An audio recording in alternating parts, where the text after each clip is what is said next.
Hey y'all, welcome back. This is Unframe of Mind show, and I am your host, Daniel Wagner. I was actually listening to one of my favorite shows I listen to all the time is the TED Talks. Now, every now and again, you get one of those TED Talks that point by point by point, I'm just like, oh my God, what were you thinking? Or, not thinking, whatever the case may be. Anyway, I wanted to offer a rebuttal over one of the videos that I was watching. So this particular video is called "Let's End Ageism" by Ashton Applewhite. Let's take a little listen here and see what we got. What's one thing that every person in this room is going to become? Older. And most of us are scared stiff at the prospect. How does that word make you feel? I used to feel the same way. What was I most worried about? Ending up drooling in some grim institutional hallway. And then I learned that only 4% of older Americans are living in nursing homes, and the percentage is dropping. What else was I worried about? Dementia. Turns out that most of us can think just fine to the end. Dementia rates are dropping too. The real epidemic is anxiety over memory loss. I also figured that old people were depressed because they were old and they were going to die soon. It turns out that the longer people live, the less they fear dying, and that people are happiest at the beginnings and the ends of their lives. It's called the U-curve of happiness, and it's been borne out by dozens of studies around the world. You don't have to be a Buddhist or a billionaire. The curve is a function of the way aging itself affects the brain. So I started feeling a lot better about getting older, and I started obsessing about why so few people know these things. The reason is ageism, discrimination and stereotyping on the basis of age. We experience it anytime someone assumes we're too old for something, instead of finding out who we are and what we're capable of, or too young. Ageism cuts both ways. All isms are socially constructed ideas: racism, sexism, homophobia, and that means we make them up, and they can change over time. All these prejudices pit us against each other to maintain the status quo. I pretty much agree with her there. That's one of the main themes of our show, is that we try to point out all these different divides that we keep, all these little boxes we keep putting each other in. As she was talking about sexism and racism and nationalism and all those types of labels that we keep putting on each other to try to box each other in. Yeah, that's absolutely a problem. Let's continue. Like auto workers in the US competing against auto workers in Mexico instead of organizing for better wages. We know it's Whoops, your lefty's showing. not okay to allocate resources by race or by sex. Why should it be okay to weigh the needs of the young against the old? All prejudice relies on othering, seeing a group of people as other than ourselves, other race, other religion, other nationality. Other political ideologies like, I don't know, conservatism. The strange thing about ageism, that other is us. Ageism feeds on denial, our reluctance to acknowledge that we are going to become that older person. It's denial when we try to pass for younger. You mean like this bright, youthful-looking yellow shirt you're wearing, or maybe the dyed tips of your hair and the crazy hairstyle? Why on earth do we stop celebrating the ability to adapt and grow as we move through life? Why should aging well mean struggling to look and move like younger versions of ourselves? It's embarrassing to be called out as older until we quit being embarrassed about it. And it's not healthy to go through life dreading our futures. See, the problem with this is I think that has a lot more to do with our actual culture insofar as we don't really necessarily respect our elders the way that other cultures do. There seems to be not so much respect paid to somebody who's older and wiser and more knowledgeable about the world and maybe have had some life experiences that we can learn from and take advantage of. Stereotypes are always a mistake, of course, but especially when it comes to age, because the longer we live, the more different from one another we become, right? Think about it. And yet, we tend to think of everyone in a retirement home as the same age, old. When they can span 4 decades. Can you imagine thinking that way about a group of people between the ages of 20 and 60? When you get to a party, do you head for people your own age? Have you ever grumbled about entitled millennials? No, but I have grumbled quite a bit about entitlements, which It seems like your generation was the one that really kicked that one into high gear. A survey of recent Best Picture nominations found that only 12% of speaking or named characters were age 60 and up, and many of them were portrayed as impaired. Suppose that might have a little bit to do with the fact that they're not really making the videos for people of your age. They're making them for more, my age. I would imagine if making videos and movies centered around older characters sold more in the box office, then they would probably go that way. It's not because we're ageist. It's not because we're prejudiced against people of old age and we just decide, oh, well, we just need to keep the old people down. No, this is just basic market principles in action here. But what never dawns on most of us is that the experience of reaching old age can be better or worse depending on the culture in which it takes place. It is not having a vagina that makes life harder for women. It's sexism. Maybe she just misspoke. Maybe she just got it backwards. It's not sexism that's making things harder for women. It's just basic human nature. It's the fact that women do happen to take on different roles than men. I mean, they are the ones providing the babies. So I have a feeling what she's talking about here might have a lot to do with the gender pay gap, the so-called and highly debunked gender pay gap, where women are paid 77 cents on the dollar. I mean, this has become such a huge, huge parroted phrase that even the president of the United States at the time, Barack Obama, was sitting there preaching it to people. Fact of the matter is that study did not take into account the amount of time that women take off work for having children, the amount of less hours that women work, the fact that women tend to gravitate toward other jobs. And just to be clear, if I could pay women 77 cents on the dollar and get away with it, guess what? If I have a business, I ain't hiring men. When labels are hard to read, or there's no handrail, or we can't open the damn jar, we blame ourselves, our failure to age successfully, instead of the ageism that makes those natural transitions shameful and the discrimination that makes those barriers acceptable. Yes, because when people design pickle jars, they say, you know what? I would prefer if old people didn't open these. We should make them old people proof.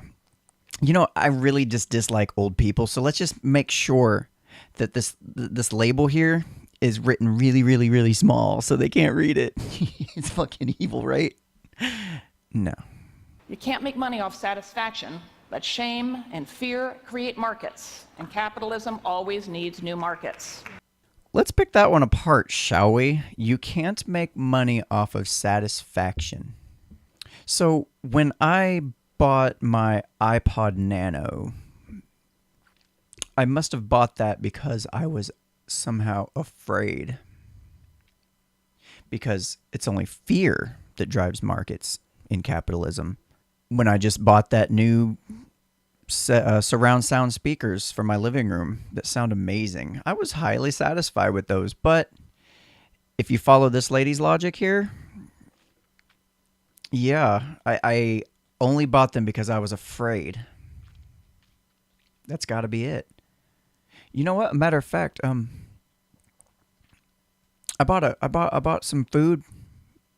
I must have been afraid. I bought this poster back here. I thought it was pretty cool. I was satisfied with it. Decent quality product. Seems durable. I'm happy with it. But according to this lady's logic, not so much. I must have bought it out of fear, because that's the only way that capitalism works. You got to understand this. Who says wrinkles are ugly? The multi-billion-dollar skincare industry. No, it's just a basic human biology. It's the fact that you got to have some signs to show up on your body to show that I am no longer capable of producing life, so that the younger unwrinkled people can go ahead and spend time chasing down the people that they're actually attracted to. It has more to do with biology, not to do with makeup companies. They didn't sit there and try to make you wrinkly just so they can sell you a product. Who says perimenopause and low T and mild cognitive impairment are medical conditions? The trillion-dollar pharmaceutical industry. Oh, Jesus Christ. Yes, because there's no test that can show that you can have low testosterone or low levels. That just doesn't exist. That's just made up by the pharmaceutical industries just so they can make a quick buck off of you and discriminate against you for being old. Changing the culture is a tall order, I know that, but culture is fluid. Look at how much the position of women has changed in my lifetime. I don't believe culture is quite as fluid as you might think. I mean, there are cultures that have been around since damn near the dawn of time. You can look at what's going on in the Middle East right now. How many hundreds and hundreds of years has that culture been around and completely unchanged, to the point that you have constant wars and battles from smaller tribes because they are not going to change their culture. You can look at the Jewish culture. It's been around for a long, long time. I don't think it's that fluid. Matter of fact, I think the fluidity in the culture is what's really contributing to a lot of the problems we're seeing nowadays. Or the incredible strides that the gay rights movement has made in just a few decades, right? Look at gender. We used to think of it as a binary, male or female, and now we understand it's a spectrum. In Silicon Valley, engineers are getting Botoxed and hair plugged before key interviews. And these are skilled white men in their 30s, so imagine the effects further down the food chain. And you wonder why you think men are at the top of your patriarchy hierarchy? Because in your mind, you put them there, and you just call everybody else down the food chain. You just did that. When we talk to older people like this, or call them sweetie or young lady, it's called elder speak, they appear to instantly age, walking and talking less competently. People with more positive feelings towards aging walk faster, they do better on memory tests, they heal quicker, and they live longer. Even with brains full of plaques and tangles, some people stayed sharp to the end. Yeah, but brains full of plaques and tangles, that's made up too because the pharmaceutical industries need to make a bunch of money off of you, right? There's a double standard at work here, shocker. The notion that aging enhances men and devalues women. Women reinforce this double standard when we compete to stay young. Another punishing and losing proposition. No, that's incorrect as well. You are so steeped in this ideology. I feel for you, honey. I really do. Listen, yeah, women, when they get older, tend to be less valuable in terms of making babies. Men, however, tend to become more valuable because they are the resource gatherers historically.